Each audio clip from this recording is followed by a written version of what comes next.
Welcome to Dark Stories for Scary Kids. This week's episode, The Train. Enjoy.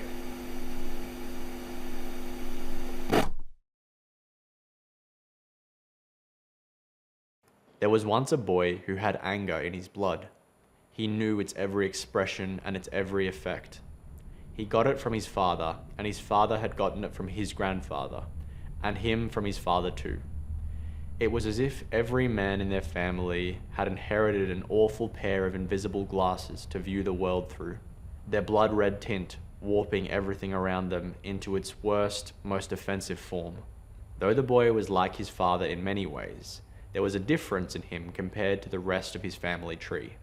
His mother was a kind woman, and was able to take his father from his spells, always commanding his respect, and for him to be calm when he was at his worst. This commanding kindness slowly imprinting on his own soul over his childhood. In his life was a balance, his mother teaching him to control his anger, and his father teaching him to display it. Through these teachings, he lived a balanced life. That was until he got accepted into a new school. His mother had gotten a raise at work, and with the money, she decided to give him a better education, enrolling him at a school much further away from their house, one where you were expected to wear collared shirts every day and to not swear. He didn't like it, but he didn't get a say in the matter. His dad said, "It's for your own good. You'll become a fine young man there." And as his first day came and he looked at himself in the mirror in his fancy new uniform, he started to believe him. That was until he realized the cost of this new life. The school was too far away for his parents to take him, so he would have to be strong and find his own way. That way being the train. He had always feared the train. He lived in a rough area, and everyone he was scared of used them. The old man with the scarred face, the people his dad called drunks, the countless young men with the sunken faces and the constant, glassy, rage-filled eyes that rode them day and night. They were the ghosts that haunted the train, visages of the kind of anger that only fear can produce.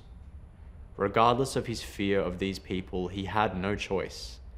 So he walked to the station and watched as the train, like a great snake, worked its way towards him.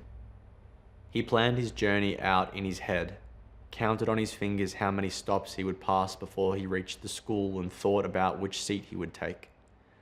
Indifferent to his fear and anxious planning, the train pulled up and interrupted his thoughts, its doors sliding open like a mouth, waiting for him. He took a breath and stepped inside. Over the many trips, he got used to the train quickly, but never to the characters who rode it with him. There were people like him, the quiet, reserved ones, keeping their heads down and bodies still like statues. And the others, the angry ones, seeking confrontation without hesitation, erratic and scary. He didn't like them, but he hated one old woman the most. She would always be 3 or 4 carriages away, huddled tight into a corner of one of the seats, wrapped in a gross old trench coat. He never saw her face, it always being buried in her thick, dirty jacket, but regardless, as he rode the line back and forth for school, he would look down the train, through the glass on the connecting doors, and would swear he could see her eyes peeking out from the jacket. This filled him with an odd mixture of anger and fear, and while her actions were never overtly threatening, her aura was. What did she want? He learned to ignore her and went on with his days, but it only took him a few weeks before he had a run-in with one of the angry people. As he was entering the train, one of them pushed past him and shoved him aside to the ground. The boy turned his head, steadying himself on the side of the train and catching a glimpse of the person, but it was too late to respond. They had been swallowed into the passing crowd. He was filled with fear and familiar anger. Why did they get to do that to him? Why was he the one to get pushed aside? Why did they get to be the defining mark on his day? No resolution came to him, and as he sat waiting for his station to arrive, he stewed in his anger like his father. After a while, he looked up, his eyes looking down the train carriages, through the connecting doors. He caught a glimpse of the old woman, just for a moment, her face up and out of the jacket, bearing a filthy smile at him, one carriage closer to him than before. Fear struck him just as quickly as his view vanished, anger replaced by childlike fear. He went to school that day and it was all he could think about. Who was the man who pushed him? Who was the old woman who smiled at him? As his day went on, he could not escape his thoughts, every moment interrupted by the invasive daydream of the woman's filthy, monstrous face, and the nightmare of the indifference of the assault that knocked him down. He had to stay late again that night to help his classmates prepare for a public speaking assignment due the next day. He didn't get much done, and that night, as he said a quiet goodbye to his new friends, the fear came again, growing every step he took closer to the train station. He waited on the platform alone in the dark and tried to calm himself. She was just one of the angry people too. She didn't need his fear or his judgment and was probably just trying to creep him out. But as the train came and he boarded, he could not take his eyes away from the doors connecting the carriages. He was unable to confirm or deny that she was there, him only seeing brief glimpses down the full length of the train. Soon enough, his station thankfully arrived, and he escaped, and that night as he tried to sleep, he was haunted by the woman's face, her black eyes and rotted teeth, wretched and mocking his anger. Before he knew it, it was daytime, and as he went downstairs to get his breakfast, he caught a glimpse of his dad in the study.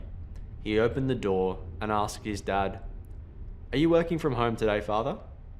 His father flinched. The boy had broken his concentration. "Yes, boy. What do you want?" his father replied, not looking up from his work. The boy swallowed and asked, "Would you be able to drive me to school today?" Fearing the woman's influence over his day again. And before the boy could even add the reason why, his father looked up at him, glassy eyes, hollow cheeks, and angrily explained to him that the reasons why the boy must take the train to school, the reasons did not matter to the boy. All he heard was the word no, and all he saw was more anger. The boy took that anger with him to the station, and as he boarded the train, he looked up and saw the man, the one who had shoved him the day before. The boy was filled with rage at the sight, and as the man passed him, getting off the train, the boy shoved his shoulder into him, knocking the man aside as he stood off the train, him falling down, and then being swallowed by the passing crowd. The boy smiled to himself, having gotten his revenge, and was filled with a cold satisfaction.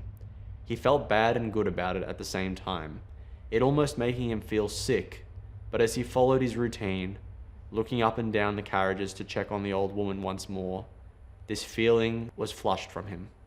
He caught another glimpse of her as the carriages aligned as the train started to move, only for a brief moment. She now stood tall from her seat, her head almost bumping into the ceiling. She was smiling through her rotted teeth and lips as she stretched her long fingers out to him. From her mouth came a deafening scream, knocking the boy back as he fell to the floor. The train moved and he lost his view. She and her blood-curdling scream vanished. He looked around him and saw no one else had noticed it. His mind raced. Was she just a figment of his imagination? Was her scream just the squealing of the brakes? He didn't know, but all he could be sure of was that she was closer once again. He had his public speaking assessment that day. He did the best he could, but that morning's events overcame him as he spoke. He didn't get his part of the speech out and flunked the assignment. He was upset with himself and didn't speak to anyone the rest of the day, choosing to stay in the quieter areas of the playground away from his friends. He sat and thought, tried to ward off the thoughts of the woman and to figure out how to forget the sound of her deafening scream. Soon, one girl who had worked on the assignment with him approached him. They talked for a few moments before the boy noted that the girl seemed confrontational, the same kind of confrontation that he now dreaded and was used to. The boy stood and asked what she wanted, and she cut to her point. She was angry that he was the reason she had failed and wanted him to apologize, calling him stupid. He froze when she spoke. His mind began to race as if someone had stoked the now roaring flame inside him. Who was she to judge? She had no right to confront him. She didn't know his story. The boy thought this as he stared at her. his mind's voice slowly morphing into his father's gravelly tone when she called him a freak. The boy's anger overcame him. He tried to hold it back, but it was no use. He curled his hands into fists and began to scream at the girl in his father's voice. He stood tall over her, yelling everything hurtful he could possibly think of, fueled over and over again by waves of pain, fear, hatred, and regret that ran free through his mind. The girl began to cry and ran away, and as a teacher, a kind older woman approached him. He hung his head low and began to cry too, hiding his tears as he followed her to the office. The teacher sat him down and talked to him about respect and how boys should act around girls, but none of it really went in. He was still shell-shocked by his own actions and was dazed.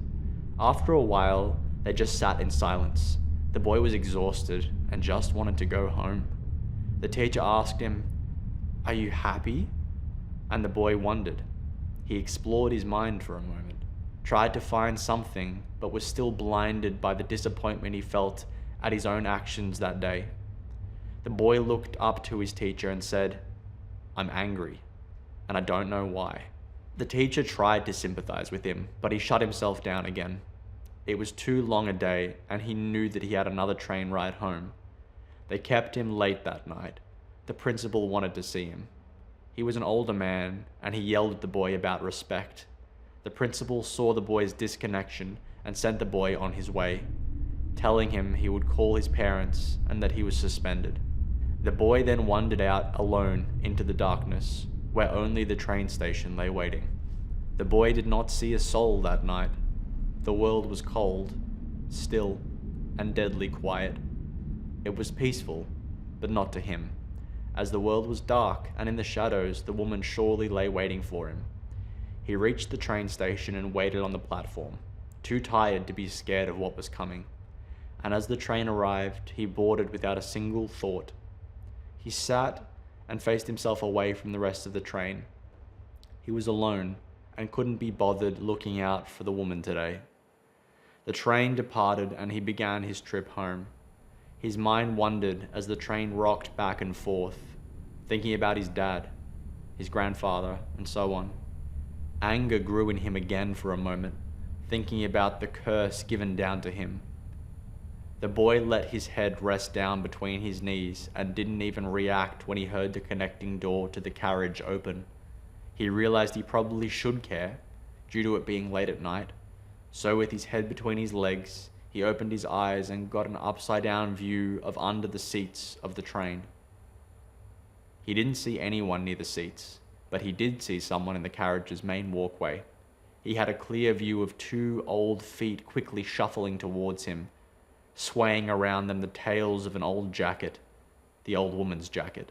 He panicked and shot back upright, closing his eyes as he heard the seat behind him move, someone now sitting in the chair directly behind him. He heard their jutted, stunted breaths. They were so close he could smell them, all that was between them and him being the backrest of his seat. Through the horrid smell, he heard a voice. "What's wrong?" It spoke in an awful, rotted voice.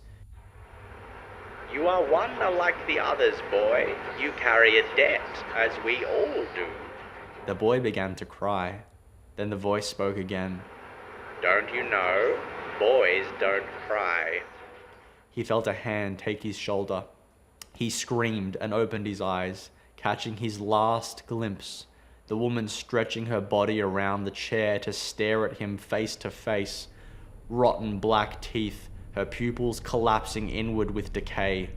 It opened its mouth and rushed towards him. He felt as if he vanished from the earth, the creature pulling him into darkness. The next few moments for the boy were timeless, a blur of things that might have been seconds, hours, days, or years. He lived painless in a blur, riding the point between life and death for eternity.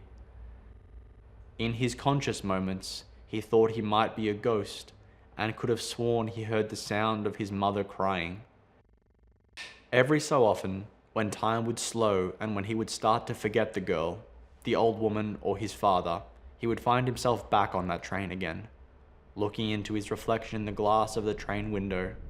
Not an innocent boy anymore, but a young man, one of many with a sunken face and constant, glassy, rage-filled eyes, wronged and doomed to wrong others.